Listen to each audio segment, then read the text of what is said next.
everybody, to another edition of the Rockpile Report podcast. I'm your host, Bill, season ticket holder Drew Gear. That's my producer, Chris Kruger. To my left, Mr. Eammon Azizi, Q42 Barbecue, here in studio with us tonight.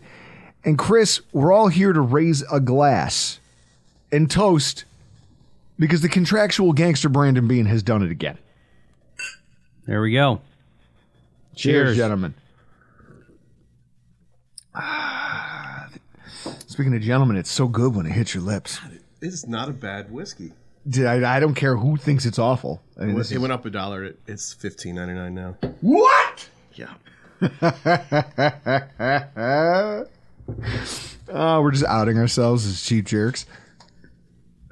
Folks, he's no Cosa Nostra, more Bill's Mafia. But regardless of what family he belongs to, there is no escaping the idea that Brandon Beane is a gangster when it comes to just strategically structuring contracts and how he navigates free agency. Like, it's just, there's no... Like, Chris, this is a franchise, as the Buffalo Bills, that if you go back just over the course of our individual our lifetimes, you were a little bit older than us. Yeah, a little bit. A little bit. Chris, we're both almost 40. Yep. Okay. We've seen this team make so many low-value decisions. Yeah. So many. I'm excited to hear some of these names. Well, here's the thing. Like, when you talk about how bad it's been, and then you try to use what we've seen, because by now it almost seems commonplace, right? Yeah. I don't think the man is getting his due. And this show is a celebration of Brandon Beane.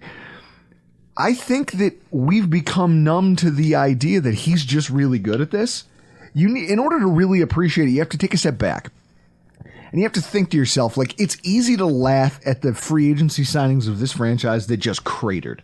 What was it? Langston Walker, was it? Oh, yeah, that was one. Langston Walker and Derek Dockery. Mm-hmm. And they signed, like, the two biggest offensive linemen in the NFL and then got him out there and said, let's run a no-huddle offense. I'm sure this will go well. You know, fat guys move really well in the heat. I've heard this. Was that Derek Dockery? Dockery? Yeah. Was that the Rex Ryan era? No. That was way before that. You got to go back to, like, Trent Edwards-ish. Okay. Like, Lossman Edwards-ish, somewhere in there. Some of those years just blend. Like, then that's the thing. We had bad coaching, right? So obviously you couldn't trust it. We had no quarterback play to speak of. So when you swing and miss on a free agent signing, it's more glaring when everything around them is crap. Yeah. Yep. Because we were counting on him. Like, that's it. Like, the results are predictably disastrous. But what about the guys that were just so mediocre that most of us have even forgotten they wore our jersey? Mm-hmm. Right here. Look at that. What do you got there? Yep. Mark Anderson. Yes. Mark Anderson signed. I remember he had 10 sacks with the New England Patriots. We signed him and we went, him? Mario Williams? This is it. This is manna from heaven.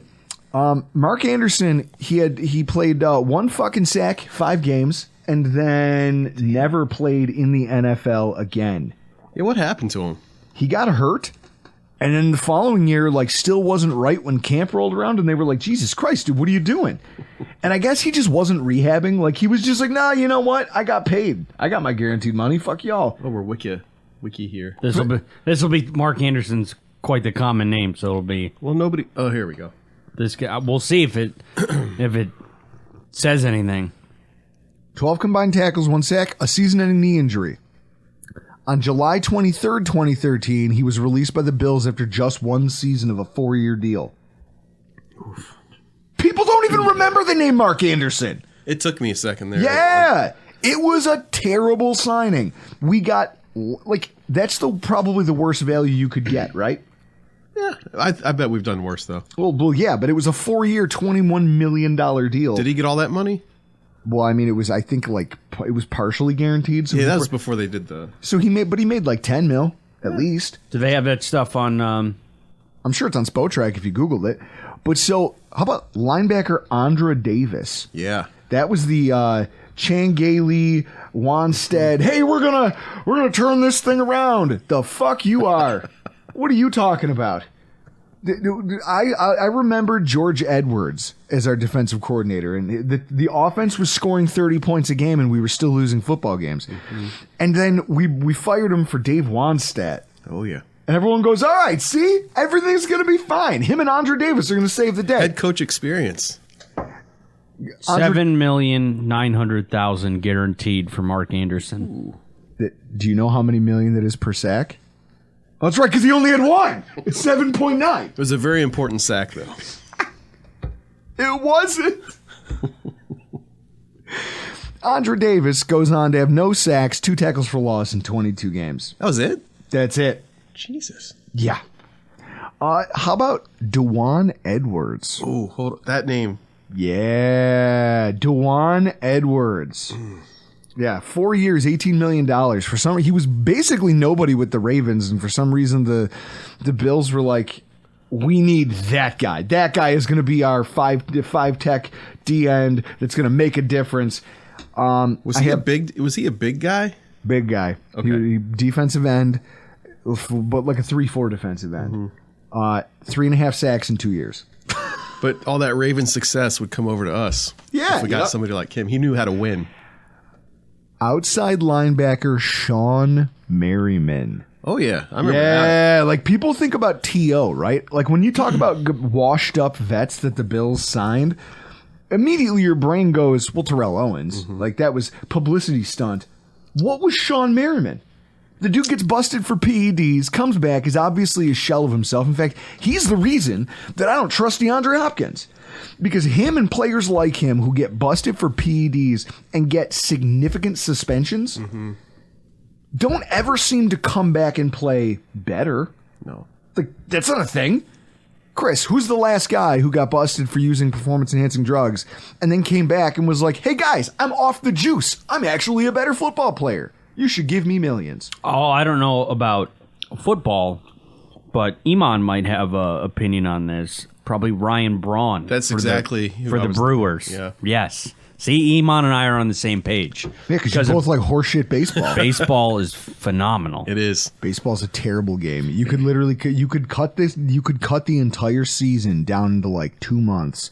And then do like this giant, like the playoffs are the only watchable part of baseball. Everything that happens in the regular season is just nonsense. I was watching regular season baseball last night. Get this. I don't even remember who Cincinnati was playing. The Dodgers. Yeah. I bet on it. Yeah, because walk-off home run for the Reds, and I happened to be watching it. It was a great finish to the game.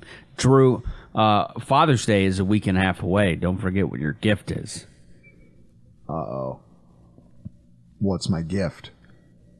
50% off for MLB.TV. You can watch all the baseball you want this summer. What does that cost? What is 50%? It's like $70. I already bought it. It's already on sale.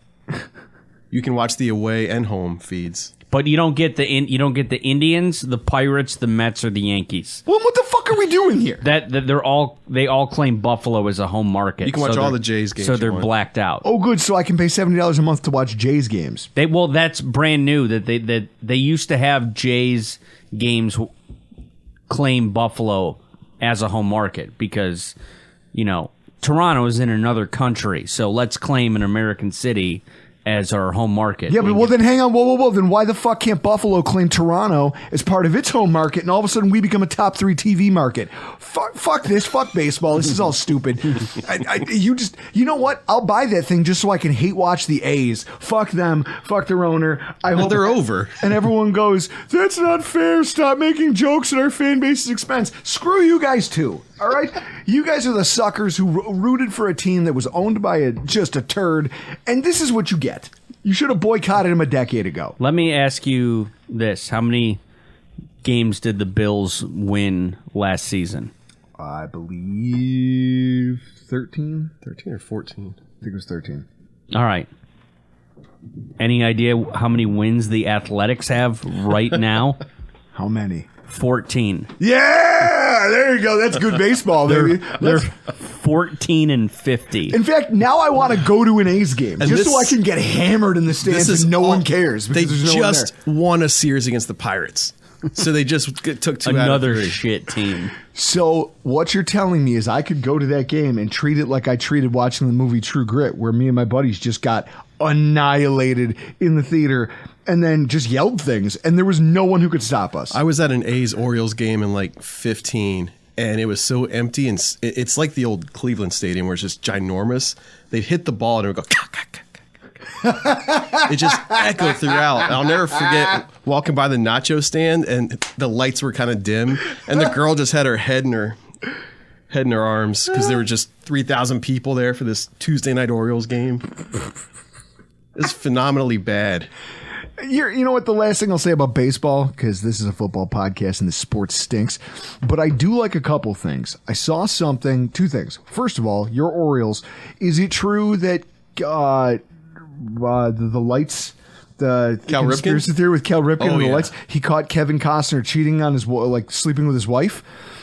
He went to the ballpark, forgot something at home, came home, and she was banging Kevin Costner. Yep. So he fought him, hurt his hand, and they thought, like, oh no, we can't have... The streak is all our franchise has. It's the only reason anyone cares about us is Cal Ripken's streak. So they made up a story that the lights were broken. Yep, malfunctioning lights. I don't know why, but that story just makes me so happy. And then the other night, I saw this thing, and in fact, I texted it to our friend Reed Ferguson. And I said, this is crazy. So Nolan Ryan made 41 starts and pitched 332 innings in 1974. Jacob deGrom and Chris Sale have combined for just 362 innings since 2020. Nolan Ryan was a horse. People, why no one will ever touch his strikeout record? Because the guy, first of all, he played until he was an old man, which is unheard of now. And also because he was a horse. Yep. That was back in the day when they're like, well, rest. That was back when you could smoke in the dugout. Yeah. and then this is what I said to Reed. I go, I don't know what's crazier. The fact that he was a workhorse in 1974, 11 years before I was even born, or that he was still awesome and he was still good enough to beat up Robin Ventura when I was like 5. That's right. I don't know what's better about this. That might be the best baseball brawl of all time. So we were at a party at one of my dad's friend's house, a bunch of guys just hanging out, and I went and I got to see, like, when you watch that happen in real time as a kid, you're like, baseball rules! That old man just fought that young guy. Amazing. I digress. We've talked way too much baseball. I was waiting for you to cut that off. I gotta wash it down. Go back to football. Gotta rinse all the baseball out of my mouth. Excuse me. So Sean Merriman, 2 years, $10 million, 15 games, 2 sacks, 5 tackles for loss. in his 15 games. I see that jersey at the stadium once in a while, though. Yeah, because some loser was like, Sean Merriman's here. Yeah. Let me shell out $90. Because that was, but Chris, that was before the internet. That was before, like, the internet was really pumping out the Chinese jerseys. Yeah. So somebody paid full value for that. I remember seeing him and putting all my pictures of the game on Flickr. Oh, my God. It was that era. How about Larry Triplett? Yep. Remember that one. Larry Triplett, Robert Royal, Percy Harvin. Yep. Chris. Percy Harvin was at the start of our podcast. There have been a lot of times that this franchise has taken decent money, like not mind-blowing, but decent money, and thrown it at players who they're so forgettable that it takes an exercise like this to even like jog the memory to be like, oh yeah, that guy was here. Mm-hmm. He was here and he was bad. They were so nothing that they're erased from your memory now. Yeah. Thanks to, Montucky and the gentleman. We no longer our brains just no longer retain these things. It's better that way. And one of the things I think that gets lost when it comes to looking at all the moves Brandon Beane made this offseason, and I kind of want to get this out before I get too good of a buzz and I forget to talk about it. It's this concept that while people might pan the fact that like some of his high-profile draft picks, the second and third round, right? Like it has not been kind to Brandon Beane. Yep. Fan base very upset. Chris, we've talked about how day 2 is usually a bad spot for the Buffalo Bills. Ford, Moss, Epinesa, Basham. I mean, maybe Cook and Torrance can be the two that kind of break that cycle. He has mitigated all of that by just being really fucking good at finding value in free agency. That's it. And I don't know that there's another GM out there that can claim that kind of success on a regular basis. Like, Chris, this offseason, 13 free agents get signed to contracts of less than $3 million. Like, if we're talking about cap space. 11 of them had a cap hit of less than $1.7 million. Now, that sounds like a team that's literally just trying to flesh out its practice squad. Like, you're just putting bodies on the field at that point. Except, like, these aren't arbitrary players. Look at the guys they've brought in. Taylor Rapp, who I think is, I mean, I really do believe that this is a player who they think can help mitigate whatever linebacker coverage issues they're going to run into without Tremaine Edmonds. Dave Quessenberry, he's an average tackle, but they trust him to start 7 games last year. This Trent Sherfield, big, fast, physical wide receiver to replace Jake Kumaro on special teams, and he still gives them a little more juice on offense than Kumaro did. Yep. Damian Harris, he becomes what Devin Singletary was, just a guy where we're going to give you this between the tackles, we're not going to throw it to you much, we're not going to do anything fancy, but you are now going, like, you see the success that he had in New England? That was against teams that knew they were trying to run the football because they didn't have a fucking choice. Because Mac Jones and Bailey Zappi, I mean, they are what they are. Matt Patricia. And at the same time, Damian Harris ground out some really respectable seasons. Now, Devin Singletary, like, if you go to, like, what is that Next Gen Stats? You look at rushes year over year against light boxes. Devin Singletary is in the top 5 to 10 every single season for rushing against boxes with fewer defenders. You're now taking a back who did more with less, and you're giving him that runway. And I know Bill's famous linebacker Steve Tasker was talking the other day about. God damn it! He had some stat like Singletary had one of the most fumbles per carry of the last few years. There was something like that. It was like, you take those turnovers, those fumbles away, it's a whole different ballgame a few times. Like, that's fair. That's fair. Shaq Lawson started 6 games after Von Miller went down with his injury, right? Veteran presence. I mean, he was part of a defensive end group that he made plays when he had to. Yep. Right? Like, he was respectable. Dean Marlowe, who this coach loves, who loves to be here, he's just here.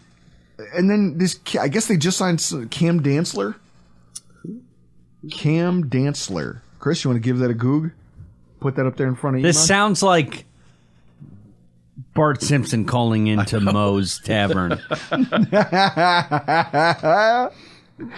Who the hell am I looking up? Cam Dantzler. Dantzler. Oh, that is a real person. Yeah, they signs with the Bills. This is from all the other Pro Football Focus. So they bring Pro Football Talk. They bring in another veteran cornerback. 3rd round pick of the Vikings in 2020. Just cause. Yeah. Just cause. Fuck it. Why not? Bring this guy in. Remember how deep we had to go last year at corner? Remember how deep we had to go at a lot of secondary positions, and they're just like, hey. So you've got all of these guys here, right? And the crazy thing is that I know it's not possible that the Bills can keep all of them that they've just signed to keep cheap contracts. I mean, think about the re-signings that they managed even before. Tyler Matakevich is still here. Like, but the fact that these guys signed up here knowing that, like, hey, I have a prayer of a shot to make this roster, and they're still here, just, I don't know.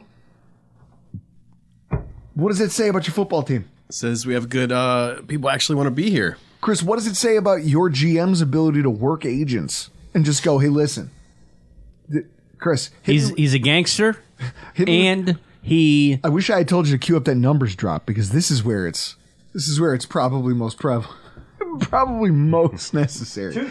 You give me a second, I can pull it up. But I mean, Bean probably just tells people, hey, Got this really good football team. Well, no, hang on. I already set. Let me set the scene.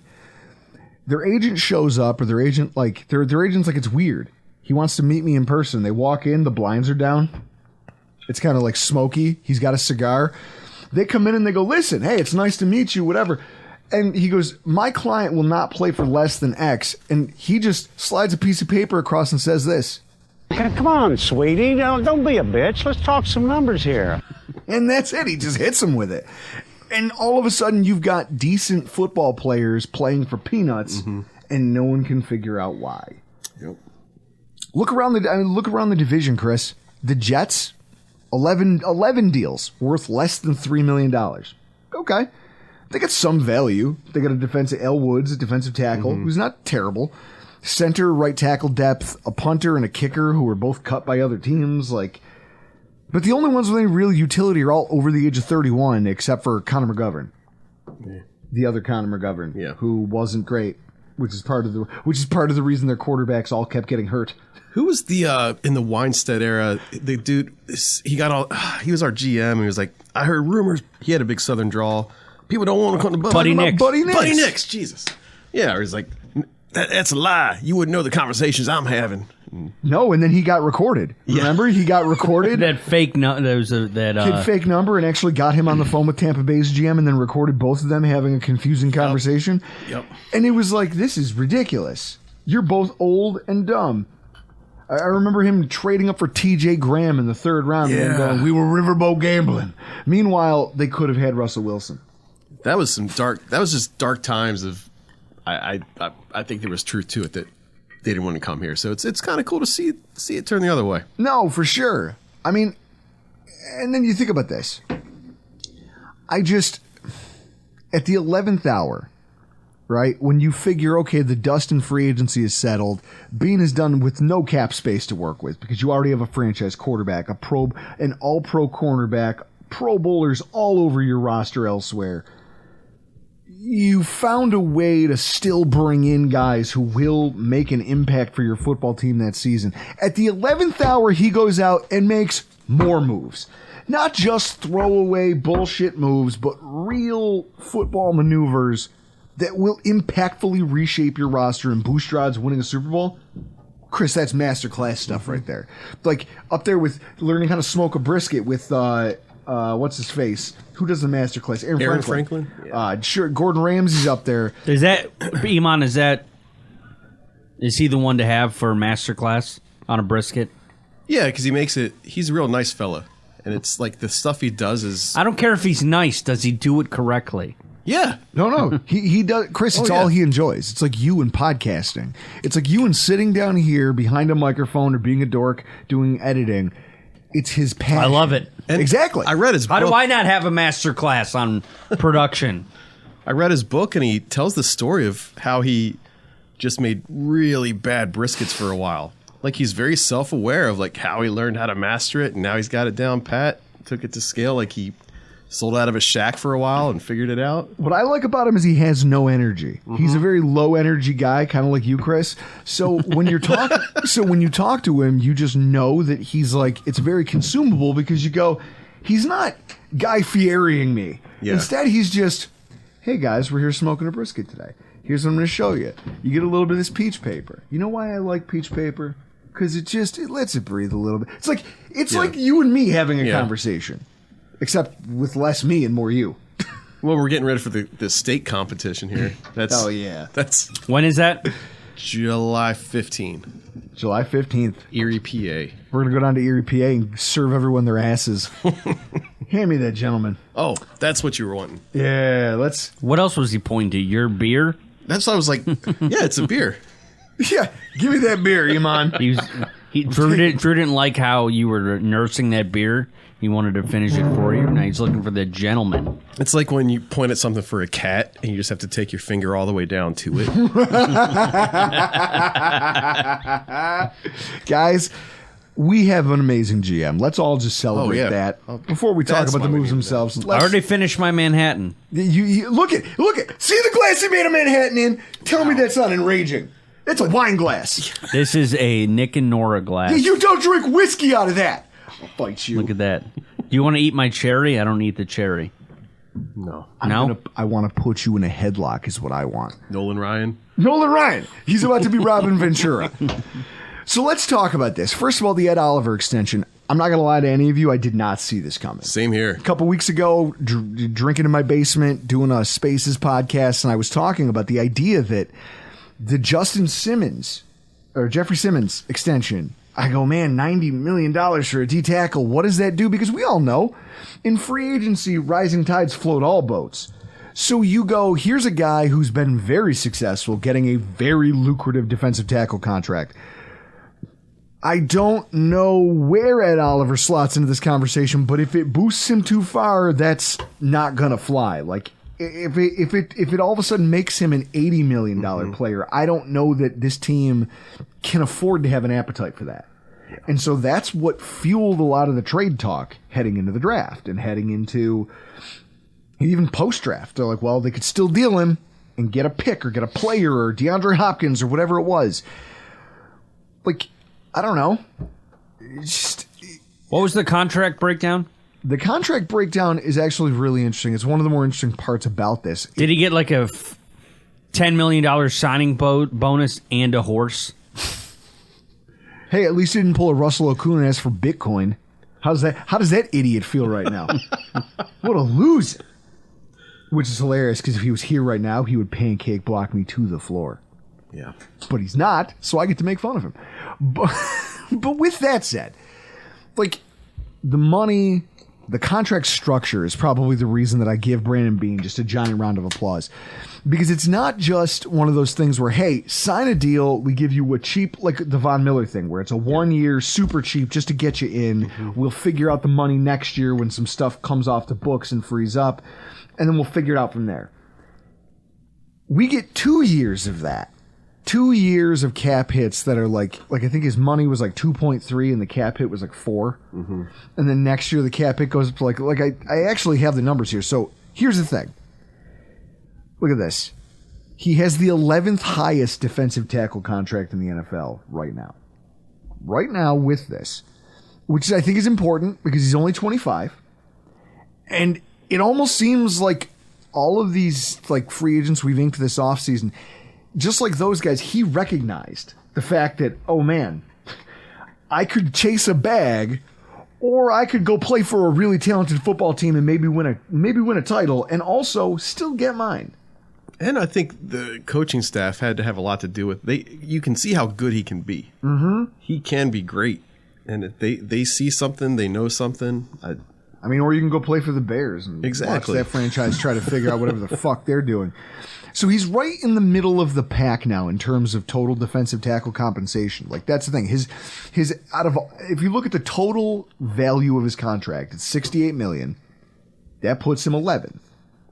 That's about where he belongs, don't you think, Chris? Like, true. He doesn't deserve to be in the top 5. Yeah. But at the same time, he's not a slouch. No. There are probably, if he's 11, there's probably 29 other teams that would, or what is it? Not 29. We'll call it 19 to 20 other teams that would take him. Yeah, I wonder if he saw his options too, like who would want him. He's like, I'm not going to that. Well, yeah, clown show kind of thing. Well, it's like it's the Tremaine Edmonds thing. You go, okay, you signed the fattest contract you possibly could. I wonder if that was part of their conversation too. Yeah. Because I guarantee you they probably tried to make Tremaine Edmonds an offer. Yeah. But it's one of those things where they go, we know that this is what we will pay you. So it's probably, hey, we'll give you 68. Whichever one of you two wants to take it gets to stay. Whoever doesn't, you're fucking out. And you watch him go to play for the Bears, and everyone goes, look at their defense is going to be amazing now. Is it? They're going to lose 9-3. Well, that's it. What are we talking about? Who's your quarterback? Well, he's got wide receivers now. Is he a quarterback? Yeah. Hey, can he throw the football well? Because if he can't, then I don't want to hear any more about this. Now, everyone's banking on the Josh Allen thing. Oh, Josh Allen in his third year. Don't talk to me about this. Because it's all just fucking... But so, think about this. He makes half. His practical guaranteed money, according to Spotrac.com, is half of what Aaron Donald still has to be paid. And that dude's 35 years old. Yeah. I had to make sure all the Twitter handles I saw tweeting about Ed Oliver were real. It wasn't like Buffalo Bills with a little zero stuck in or a dash. I was at a lake house almost drowning, but that's a story for another day. The structure on his deal not only ensured that the Bills could add a sizable upgrade at pass rusher, right, before camp starts, but also means that not just in 2023, but also in 2024, his cap hit is among the league's lowest. So this is it right here. I have it. 29th highest defensive tackle in 2023 for cap hit. Not bad. Not bad. Not bad.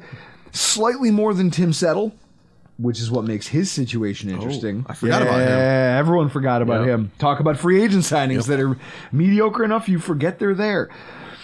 And then Javon Kinlaw, who hasn't lived up to his, 16th highest in 2024. He's still outside of the top 15 contracts next season for cap hit. Harrison Phillips. Mm-hmm. He's making slightly more than Harrison Phillips. Chris, doesn't that seem like a steal? It does.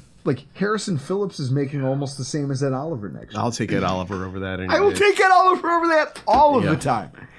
And then there's this philosophical angle to it that I think is really good. This is a quote from ESPN from Brandon Beane.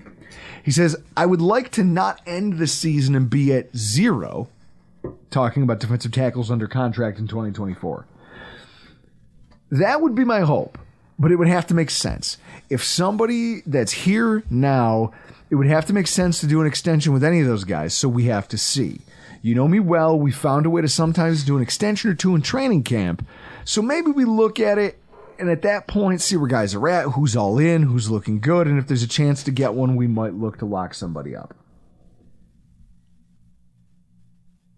That almost seems like a conversation he's having with the agent. He's not even talking to the media now. Whoever asked him that question's not there. Brandon Beane is talking to the agent. He's like, "Hey man, whoever shows up, looks like they're in shape, wants to be here, proves they want this, you can stick around.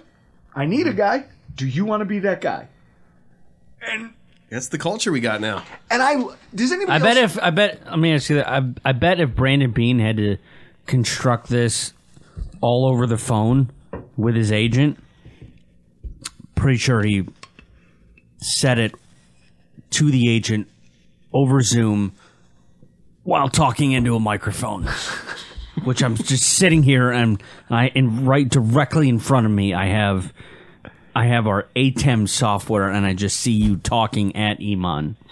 Yep. You just talk into the conversation happens into the microphone. Chris, I was thinking the same thing. Sake. I saw this happen and I was like, Chris, I can feel your cringe. The camera is on me right now, Drew. I am talking to you and I'm talking to you through the microphone. I don't know if anybody can see. That's how this is supposed to be done. I don't know if anyone can see how pleased I am with myself. Nothing makes me happier than making Chris upset about my lack of professionalism. It's a good Chris. Why do you think that sometimes I'm back here and I'm just because I enjoy watching you squirm while it's happening, or to your immediate left, like what you just were doing. I'm looking at the guy. I'm looking at the person I'm talking to. The conversation happens through the microphone. Talk into the microphone. Eammon's got headset on. He can hear you. You know who you are. You know who you are. One of the podcasts that got me into podcasting, Robert Kelly's YKWd.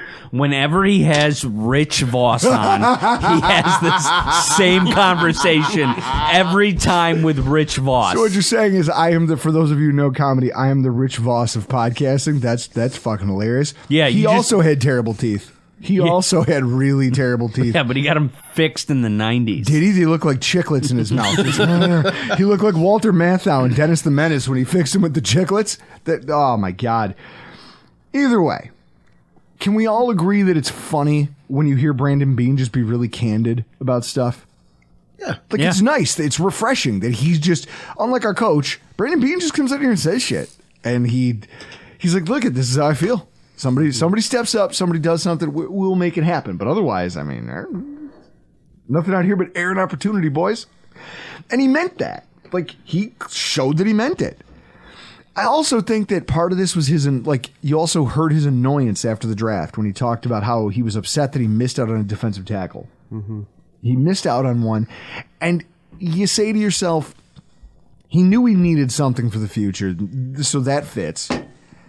He put the challenge out there. Look, somebody has to show up and show us as a team and as a staff that they want this, that they want to be here, that they bought in, that they're going to put in the work, show in for the off-season program already in shape. Know what your responsibilities are. Come in with the right attitude. You do that, will make you the guy, kind of knowing all along that it was going to be Ed Oliver. Because this is the other thing he's talked about this offseason, Chris. The concept that the Buffalo Bills, now that we have Josh Allen, are no longer a team that will be drafting in the top 10. Not unless we're lucky enough to trade away a safety to some other team for 3 first-round picks who doesn't get interceptions and doesn't pass cover well. The Seahawks are morons. In fact, they're the reason the Jets are good right now. But what I will say is that that dynamic it can't be overlooked. The Bills will no longer have a crack at a top 10 defensive tackle. That's not going to happen. For as long as Josh Allen plays most of a season under center, you will not be drafting inside the top 12 to 15, probably. And so with that in mind, when you have one on your roster, he's the bird you have in hand, you don't go chasing something else, right? Mm-hmm. Well, how deep is this? Because I know it's... Who gives a fuck? They're second-round picks. You don't know. It's 10 months away. The draft... Talk to me about the draft. 10 months Isn't the draft supposed to be super deep this year? I don't know. You got a quarterback. I'm going to set a fire in the garbage. Receivers. He's talking about the draft 10 months from now. I'm just saying. I'll set a fire in the garbage can. You kick over the lights and we run out of here. You can't kick over the lights. They're attached to the ceiling, you idiot. You watch. Now we both know I can't get my leg that high. For those of you who have seen me play softball, you know. But so that move was a precursor to freeing up the cap space necessary to bring in Leonard Floyd. Now, I don't know if I'll ever get tired of hearing a player talk about how, I came to Buffalo because I thought they were the best team. Yeah. I came here for the sole purpose of being able to compete for a Super Bowl, and they were the best team. That'll never get old. I'll take that every day. Because he's a sicko, Eric Turner of Cover One already has a 5 to 7 minute video breakdown of all the Leonard Floyd. He had it locked and loaded, and it came out the same day the signing was announced. Now, part of you wonders, does he have a little bit of? He might have knowledge. Does he want to have a little bit of? A little wink, wink. Yep. But at the same time, good for him. Go check that out if you're interested in just the nitty gritty X's and O's of Leonard Floyd's game. One of the things I wonder about that guy, all the talk about body doubles that kind of circulated the Buffalo Bills over the course of this past winter. Are we positive that Eric Turner doesn't have one? Because I don't know how you crank out content the way he does and also hold down a 9 to 5. And have kids. And have 2 children. Jesus Christ. Eammon, if you had a body double, what would you do? If you had a body double to write all the copy. Oh, man, that'd be awesome. What would you do? What's the first thing you would do with your free time? Eammon AI. Yeah. Eammon AI. If you had that, what would you do with your free time? Cook every day. I would cook every day. Just make something, play a little MLB The Show, some baseball, drink more whiskey because I wouldn't have to do work. So don't have to worry about that. Just figure out new ways, new innovative ways to cook, new recipes. Yeah. What about you, Chris? Body double that you could shuffle off to the old tire factory. What would you do with all your newfound free time? Well, if I had a body double, first thing I would do is I would move it out of this house. I probably wouldn't be able to stand my own body double if I had. I would just be like, go away. I know you're exactly me, but go away. And then one day that guy starts doing push-ups. Yeah. We all know, Chris, remember the video where you hurt yourself trying to do 12 and I had to get you an ice pack? Yeah, I remember that. Hugo Carmona told me a hilarious story the last time he was here that when he was sick with COVID, he managed to do 15. Hugo! Oh, in Portugal, The push-ups are harder. It's the gravity's different. The gravity's different. So, seriously though, body double talk aside, Eric Turner, great breakdown. Go watch it. There's a lot to like here, right? At 30, he's not quite this aged vet, and he's going to benefit from being a rotational player, not having to just be the 60-70% of the snaps guy. He's different than the Bills' typical defensive end archetype, because when you think about what the Bills have been, Sean McDermott kind of falls into the same thing. We talked about it in depth during one of our shows here, but it was this idea that the reason a guy like Patrick Mahomes or Joe Burrow gives the Bills such fits is because whereas we do very well against mobile quarterbacks, like we've done pretty well against Lamar Jackson, to be honest. We have, historically. They play this containment game, and it's because they have these big physical defensive ends who are more maulers, and they play with more power, and just that's how they win, rather than guys who are bendy and fast, and they win with speed and burst off the line. And so you look at it, and you look at the pass rush struggles of the Bills year over year. We lose in that divisional game, heartbreaker. But also 9 missed sacks on Patrick Mahomes in that game where our DNs just couldn't close. And so then that offseason, they go, fuck it, we're bringing in Von Miller. And immediately it starts to pay dividends. And they're like, oh, shit, this is great.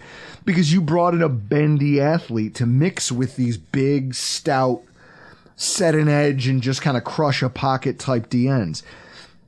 So what you do is you go in and you bring in another guy who wins that way, who is more of an edge bender, and he does have some counter moves to his pass rushes.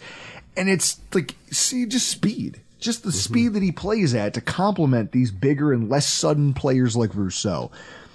One of the things I think is weird about this offseason is that I haven't heard anyone, national media, local podcasters, no one's been talking about Greg Rousseau. Do you know that he was quietly one of the best players on our defense last year? Yeah. 51 pressures, which led the team. 16.8 pass rush win rate, which led the team. When Von was out, I noticed he stepped up. 9 sacks. Yeah. Led the team. I don't know why he's not getting more shine as a guy who could be primed for a monster season. When you think about it in terms of what the draft process does to these young players, rookies come out all the time and talk about how their rookie year, you're training for the combine, you've got the draft and all this stuff. You're not in prep for football mode. So then you finally get to the NFL, you play your first season, but you're learning the entire way. And you're getting used to the speed and learning how to prep your body to be a professional athlete. Year 2, you kind of now have a better understanding, but you're still walking. You're not running yet. Year 3 is supposed to be where these players really put it together and show you who they're going to be as professionals. Greg Rousseau has already been great. Yep. For 2 seasons for us. If he's not better, if he's just what he is now, he's still very good. If he's better, holy shit! Like now you have something here, and so I just think that's weird, and I look at this and I go, this is a pass rush group that just the production dried up quicker than all the women at Canal Side when Chris goes shirtless rollerblading by, the second that Von Miller got hurt. Like that's it. I mean, well, I do that at the Outer Harbor. Outer Harbor, thank God. Thank God, away from all the broads on a Canal Side and sundresses. Jesus, they'd turn tail and run. Chris, you ruin it for everybody. You know that, right? No, I didn't do shit.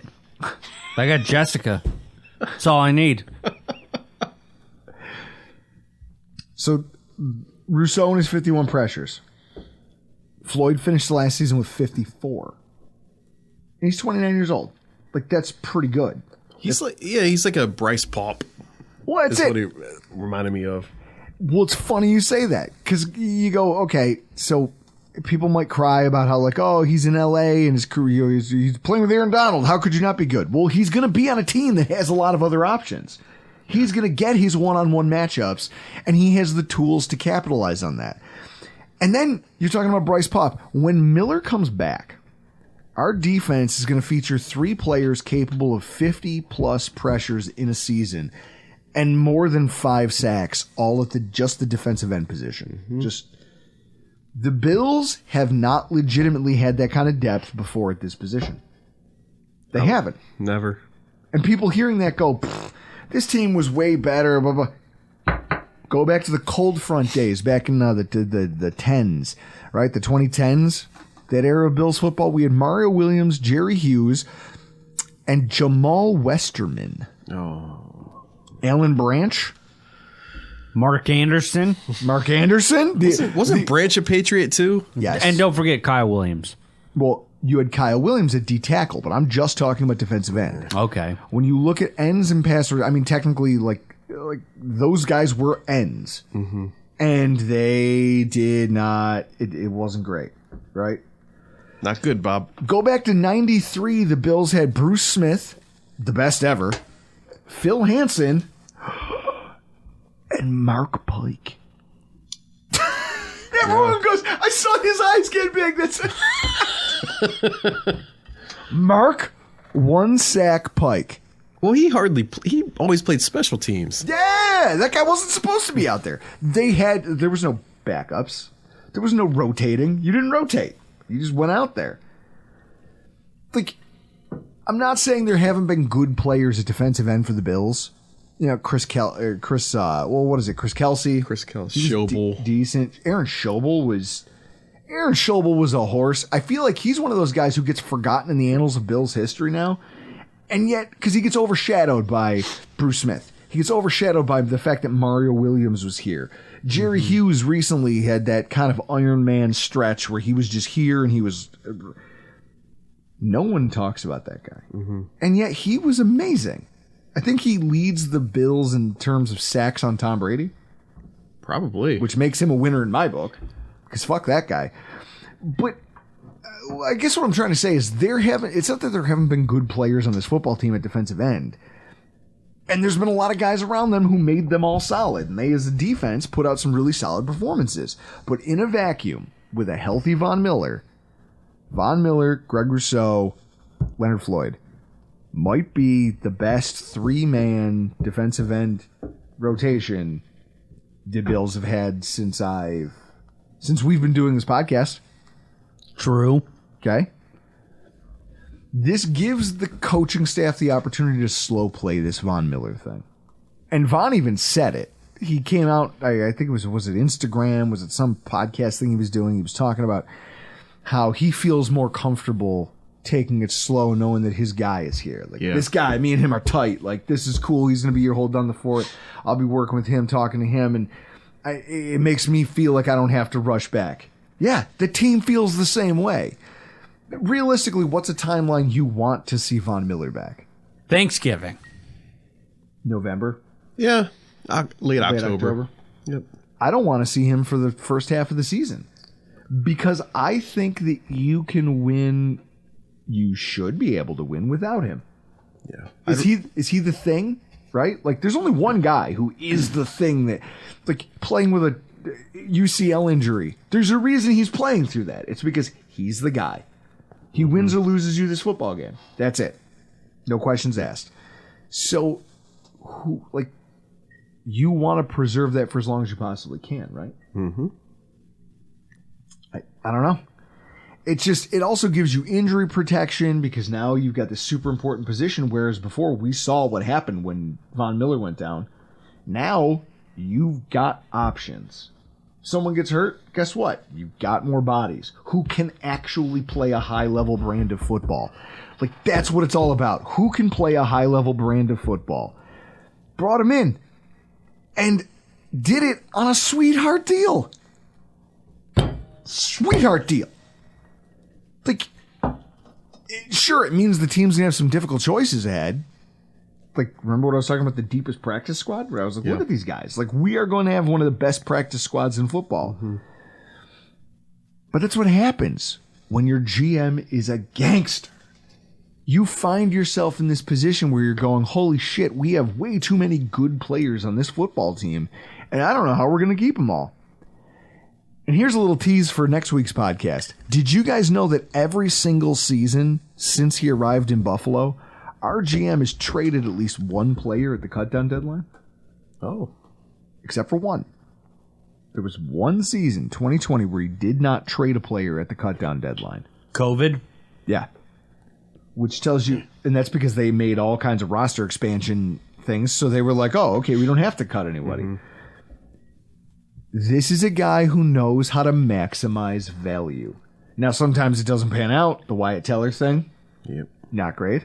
But also, you can bet your ass looking at this roster that there's moves coming. Who? Where? Who might be up for grabs? Dalvin Cook.